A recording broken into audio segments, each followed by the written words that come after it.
नमस्कार, मैं हूं रीनू। आप सभी दर्शकों का अन्नदाता कार्यक्रम में स्वागत करती हूं। हमारे देश का किसान जन का पोषक है, वह श्रम का देवता है, अन्नदाता है। उसमें ही भारत की आत्मा निवास करती है। ऐसे ही किसानों की प्रगति के लिए हम खेती बाड़ी से जुड़ी हुई बहुत सी नई लाभकारी जानकारियां हर रोज सुबह लेकर आते हैं। तो चलिए कार्यक्रम शुरू करने से पहले देखते हैं आज क्या है अन्नदाता में। अपना खाद अपना स्वाद, किसान स्वयं बनाएं वर्मी कंपोस्ट खाद। रजनीगंधा फूल की खेती से महकेगा किसानों का जीवन।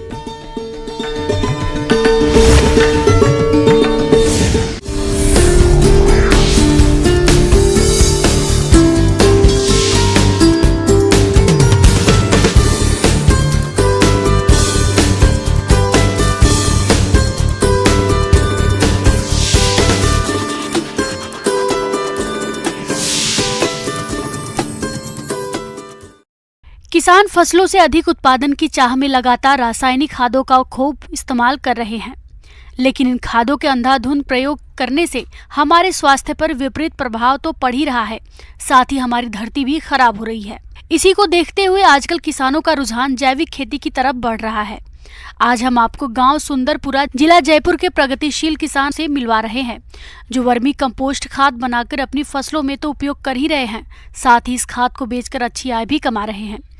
तो आइए मिलते हैं इन्हीं से और जानते हैं इनकी सफलता का राज खुद इन्हीं से।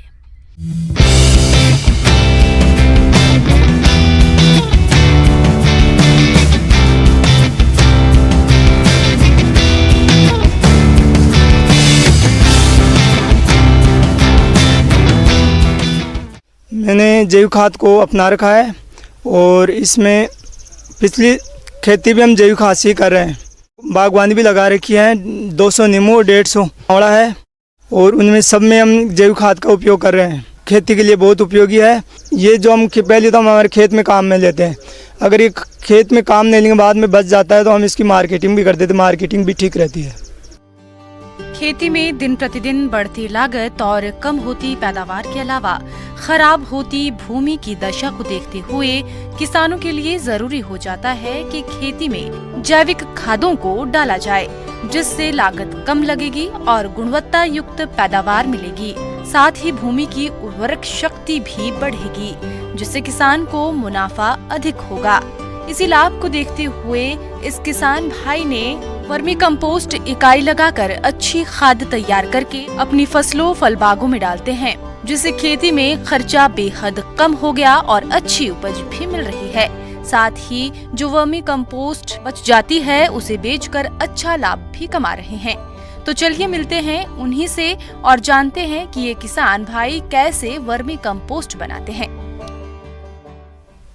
और जैसे आपने जैविक खाद को आप इसमें काम करना चाहते हैं तो जैविक खाद के लिए सबसे पहले पक्का प्रेस होना चाहिए। अगर ये नहीं है तो आप जैसे पन्नी है तो पन्नी का भी यूज कर सकते हैं, लेकिन ज़्यादा बेस्ट रहता है पक्का प्रेस।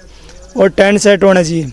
ये नहीं होता, अगर इससे उपलब्ध नहीं है, आर्थिक स्थिति ठीक नहीं है, तो आप कच्ची पन्नी बचा के वैसे भी कर सकते हैं।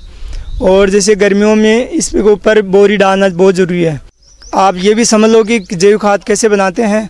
उसकी प्रक्रिया यह है कि आप ताज़ा खाद लाइए, उसमें मिट्टी नहीं होनी चाहिए। उसको इकट्ठा करने के बाद में 10 दिन ठंडा करें। ठंडा होने के बाद में उसमें थोड़ा पानी डालें। पानी डालने में वो ठंडा हो जाएगा। ठंडा होने के बाद में उसके बेड बनाएं। बेड बनाने के बाद में ये ठंडा हो चुका है, 10 दिन 15 दिन हो गए हैं, अब इसमें केंचुए छोड़ेंगे।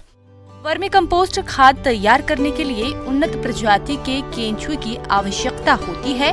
वे है आइसिनिया फोटिया। इसे 10 गुना 3 गुना 1.5 फीट के आकार के बेड में 3 किलोग्राम केंचुए डालते हैं। इसके बाद जूट के बोरे से बेड को ढक दिया जाता है। इसके बाद समय समय पर बेड में पानी का छिड़काव करके नमी बनाए रखी जाती है।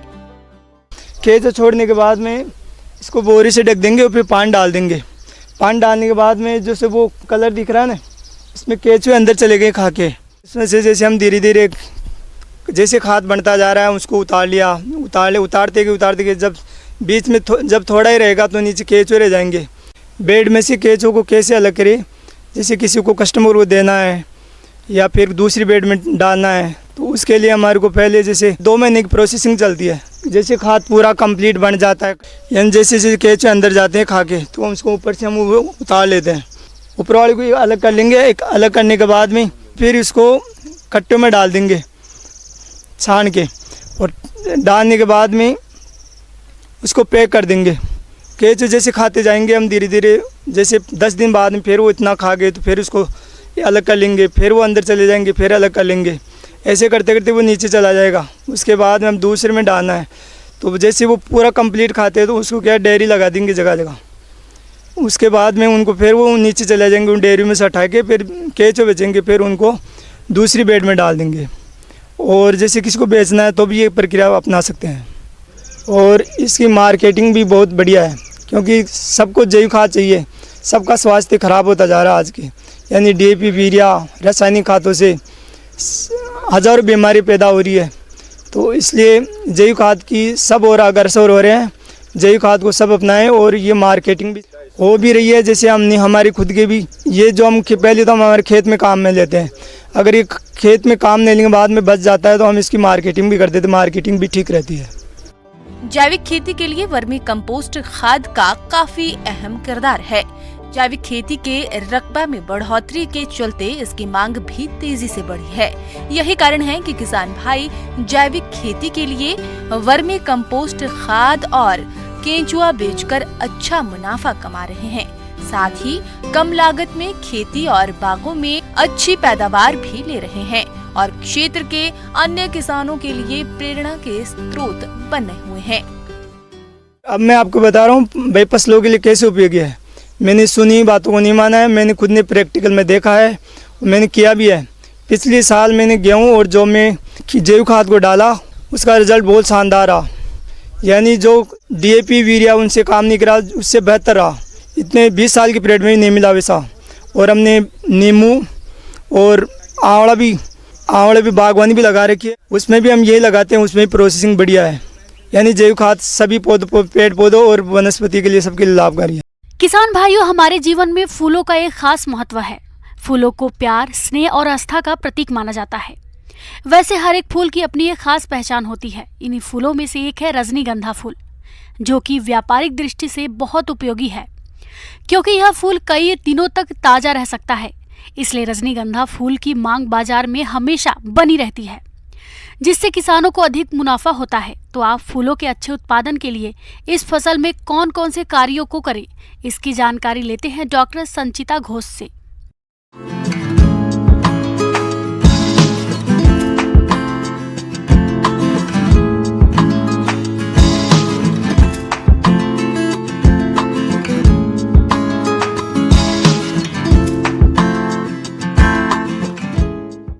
किसान भाइयों, ये रजनीगंधा एक व्यावसायिक पुष्प है।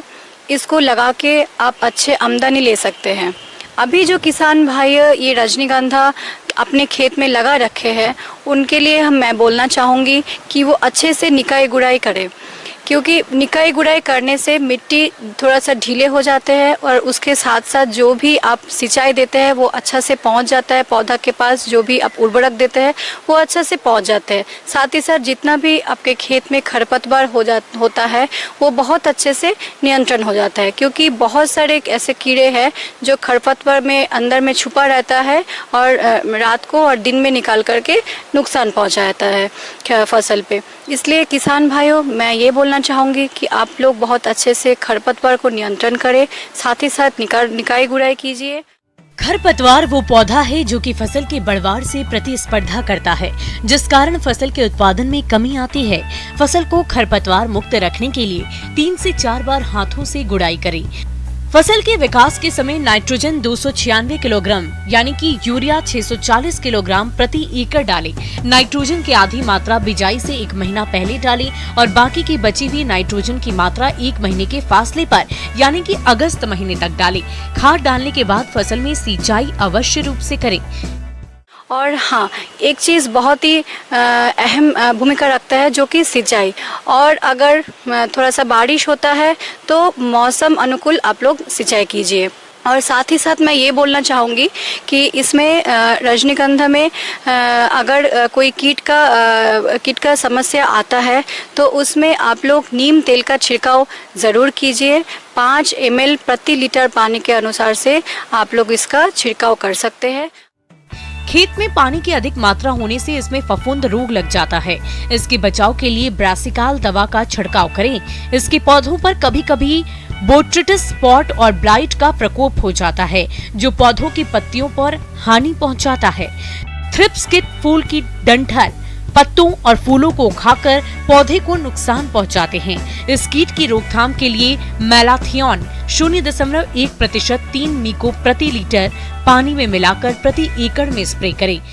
और साथ ही साथ मैं बोलना चाहूँगी कि जिन्होंने भी रजनीगंधा का पौधा लगा रखे वो अपने मेड़ पे ज़रूर गेंदा फूल की रोपनी करें, क्योंकि कभी कभार देखा जाता है कि 1-2-3 साल के बाद रजनीगंधा के जो जड़ है उसमें गांठे बन जाते हैं। तो ये जो गेंदा के पौधा है ये जो निमाटोड्स, ये गांठ क्यों बनता है? क्योंकि निमाटोड्स के लिए। तो ये निमाटोड्स को दूर भगाता है क्योंकि ये रिपेलेंट की तरह काम करता है। इसलिए अपने मेड़ पे 4 से 5 पंक्ति जो है गेंदा की रोपनी करें, क्योंकि गेंदा की फूल से आपका अधिक आय भी आ सकता है। साथ ही साथ आपका जो निमाटोड का जो प्रॉब्लम है उससे आप बच सकते हैं। साथ ही साथ मैं ये आग्रह करूंगी कि आप लोग जो सड़ी गोबर की खाद है या फिर केचुआ की जो खाद है वो अपने खेत पे ज़रूर प्रयोग करें, क्योंकि उससे पुष्प का जो है जो गुणवत्ता जो है वो बहुत अच्छा से मेंटेन रहता है। और ये बोलना चाहूँगी कि जब तुड़ाई का टाइम आएगा तो आप डंठल भी काट सकते हैं, और डंठल काटने के बाद वो बाज़ार में सीधे डंठल भी बेच सकते हैं।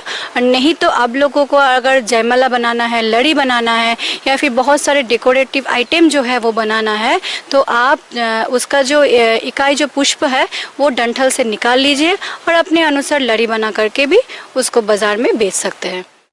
इसके पौधों पर लगभग 4 से 5 महीनों के अंतराल पर फूल आना शुरू हो जाते हैं। अगर आप इसके फूल की माला और गजरा बनाने के लिए तोड़ना चाहते हैं तो आप इसे सुबह के समय तोड़ें। अगर आप इसके फूलों को दूर बाजार या अन्य स्थान पर भेजते हैं तो आप इसके लिए सबसे नीचे के फूलों को खिलने से पहले ही काट लें।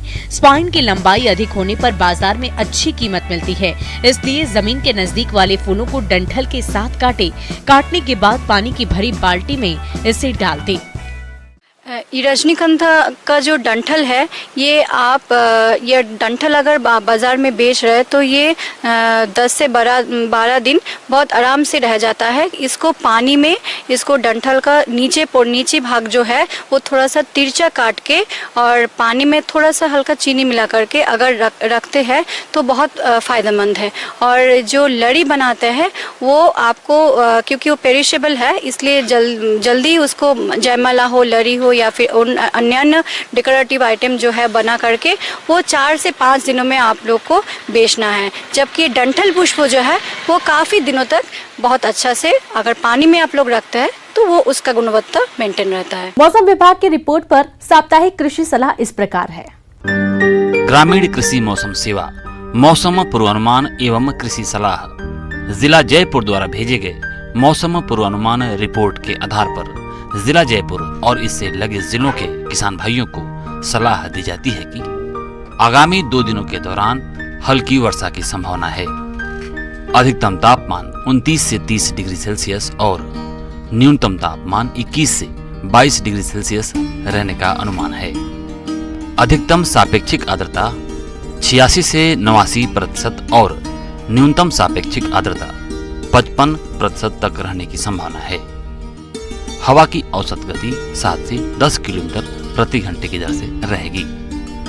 ऐसे में इन क्षेत्रों के किसान भाइयों को सलाह दी जाती है कि अमरूद के बागानों में फल मक्खी को नियंत्रित करने के लिए प्रभावित फलों को मिट्टी में गाड़ दें और मेलाथियान 50 ईसी की 1 मिलीलीटर मात्रा प्रति लीटर पानी के हिसाब से घोल बनाकर छिड़काव करें। सरसों की बुआई के लिए खाली पड़े खेतों को जुताई कर तैयार कर लेवें और आवश्यक आदानों की अग्रिम व्यवस्था कर लेवें। किसानों को फसलों की बुआई के लिए उन्नत किस्म के बीज जैसे पूसा जय किसान, जिसे बायो 902 के नाम से जानते हैं, क्रांति, T59, जिसे वरुणा के नाम से जानते हैं, वसुंधरा, NRC-HB 101, NRC-HB 506, गिरिराज, स्वर्ण ज्योति, RH 406 एवं लक्ष्मी सरसों की उन्नत किस्में हैं। बुआई के लिए 4 से 5 किलोग्राम बीज प्रति हेक्टेयर बारानी क्षेत्रों के लिए और 3 किलोग्राम बीज प्रति हेक्टेयर सिंचित क्षेत्रों के लिए उपयोग करें। बीजों को बुआई से पहले 2.5 ग्राम मैंकोजेब प्रति किलोग्राम बीज की दर से उपचारित करके बोएं। किसानों को सलाह दी जाती है कि तिल की समय पर बुआई की गई फसल की परिपक्व अवस्था पर कटाई कर सुरक्षित स्थान पर रखें। किसानों को सलाह दी जाती है कि बाजरा की समय पर बुआई की गई फसल की परिपक्व अवस्था पर कटाई करें और सुरक्षित स्थान पर रखें। बारानी तारामीरा की बुआई के लिए खाली पड़े खेतों को जुताई कर तैयार कर लेवें। किसानों को फसलों की बुआई के लिए प्रमाणित बीज, खाद और रसायन खरीदने की सलाह दी जाती है। मोठ व चावला की समय पर बुआई की गई फसल की परिपक्व अवस्था पर कटाई करें और सुरक्षित स्थान पर रखें। मूंग की समय पर बुआई की गई फसल की परिपक्व अवस्था पर कटाई करें और सुरक्षित स्थान पर रखें। पपीते की फसल में पर्णकुंचन एवं मोज़ेक रोग की रोकथाम के लिए रोगग्रस्त पौधों को उखाड़कर नष्ट कर दें और रोग के प्रसार को रोकने के लिए डाइमेथोएट 30 EC दवा की 1 मिलीलीटर मात्रा प्रति लीटर पानी के हिसाब से छिड़काव करें।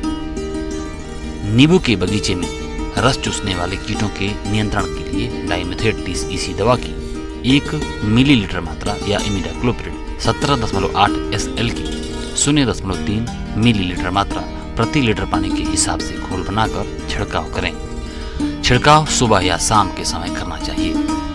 मिर्च की फसल में पर्णकुंचन और मोज़ेक रोग को रोकने के लिए प्रभावित पौधों को उखाड़कर पहले नष्ट कर दें और डाइमेथोएट 30 EC दवा की 1 मिलीलीटर मात्रा प्रति लीटर पानी के हिसाब से घोल बनाकर छिड़काव करें।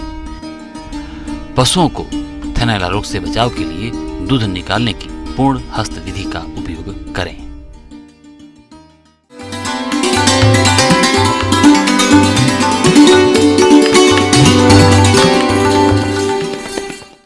आइए जानते हैं अन्नदाता निःशुल्क फोन के माध्यम से पूछे गए समस्याओं का समाधान। अन्नदाता निःशुल्क फोन संपर्क सेवा के माध्यम से पूछे गए प्रश्नों में से आज हमने जिस प्रश्न को कार्यक्रम में शामिल किया है उसे पूछा है ब्यावर जिला अजमेर के कृषक बाबूलाल ने। ये गोभी की फसल में कीटों के नियंत्रण के बारे में जानकारी चाहते हैं। तो बाबूलाल जी, आपकी जानकारी के लिए प्रस्तुत है कार्यक्रम का ये अंश।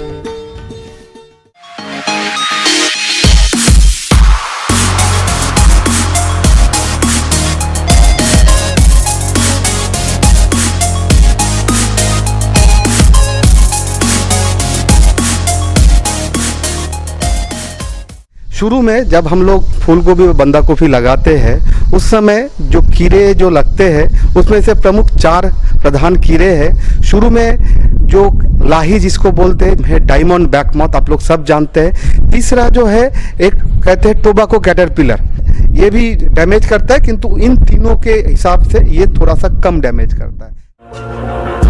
फूल गोभी में मुख्य रूप से लाही, गोभी मक्खी, हीरक पृष्ठ कीट, तंबाकू की सूड़ी आदि कीड़ों का प्रकोप होता है जो कि फसल की बढ़वार और उत्पादन को प्रभावित करते हैं।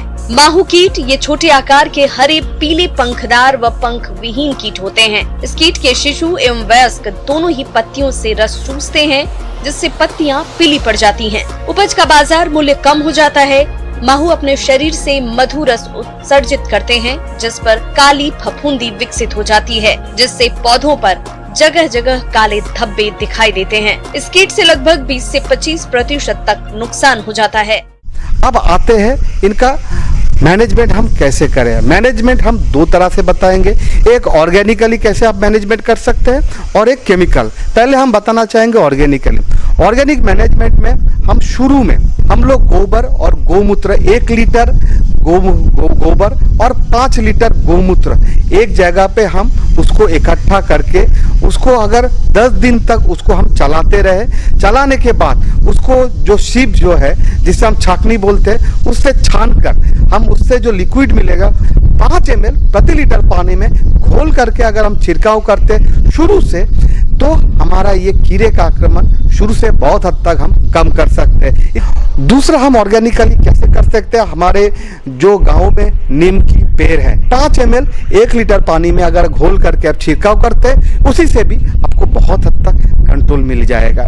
ये छोड़ के भी हम क्या कर सकते हैं, जो बाजार में देखिएगा पीला कलर का कागज मिलेगा, कागज का दोनों साइड गोंद और ग्रीस का लेप लगा दीजिए।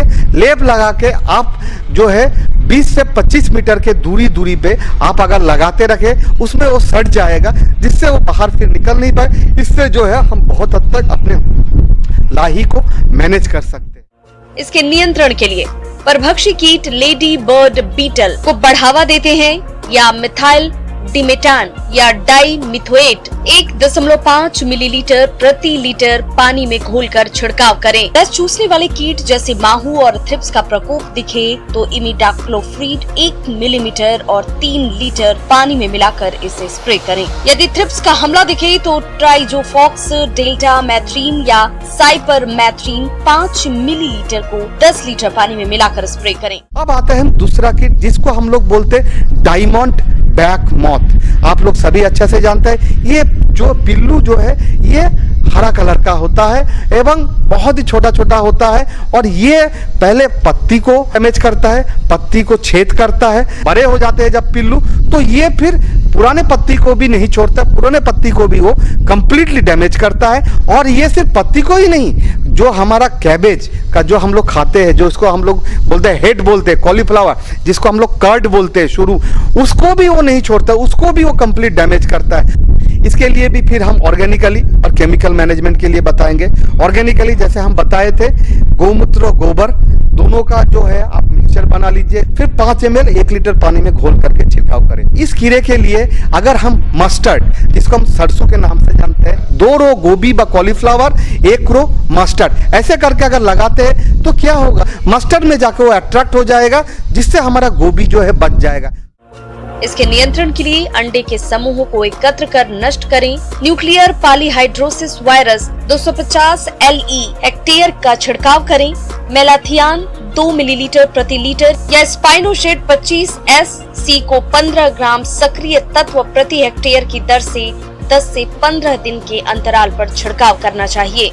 तीसरा जिसका नाम बताएंगे टोबैको कैटरपिलर, बस पोडोप्टेरा लिट्यूरा। आप लोग जानते हैं इसका पिल्लू जो है भूरा कलर का होता है, भूरा कलर का, और अंदर पिल्लू में हल्का हल्का दाग भी रहता है। और एडल्ट जो है इसका जो अगले वाला जो पंख है वो हल्का सा उजला कलर है, और पिछले वाला जो पंख है ये भूरा कलर का होता है।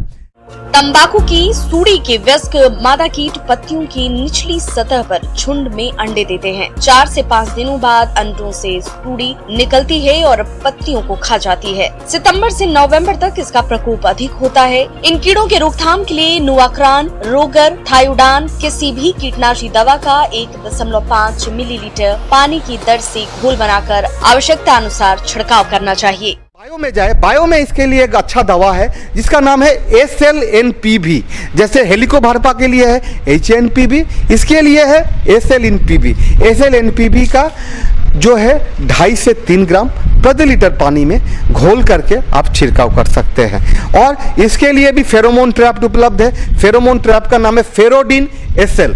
इसका भी 12 ट्रैप प्रति हेक्टेयर के दर से आप लगा सकते हैं, जिससे बहुत हद तक जो है पिल्लू का जो है आक्रमण कम हो जाएगा। शुरू से हमको बीज शोधन करना पड़ेगा। इमिडाक्लोप्रिड तो 5 ग्राम प्रति केजी सीड के दर से हम लोग जो है बीज शोधन करते हैं। उसके बाद हम लोग जैसे बोलते हैं समर प्लाविंग हमको करना पड़ेगा। वो जो है सनलाइट के अंदर एक्सपोज हो जाएगा, जिससे हम बहुत हद तक उसको कंट्रोल कर सकते हैं। किसान भाइयों, कृषि संबंधित समस्या और सुझावों के लिए आप हमें इस पते पर संपर्क कर सकते हैं। प्रोड्यूसर अन्नदाता news 18 Rajasthan, Ramoji film city, Hyderabad 501512। साथ ही आप हमें ईमेल भी कर सकते हैं। हमारा ईमेल है p18annadatarajasthan@nw18.com। इसके अतिरिक्त आप हमें निःशुल्क हेल्पलाइन नंबर 1800889216 पर सोमवार से शनिवार सुबह 10 बजे से शाम 4 बजे के बीच संपर्क कर सकते हैं। अब समय हो रहा है आपसे विदा लेने का। कल फिर मुलाकात होगी कृषि से जुड़ी महत्वपूर्ण जानकारियों के साथ। नमस्कार।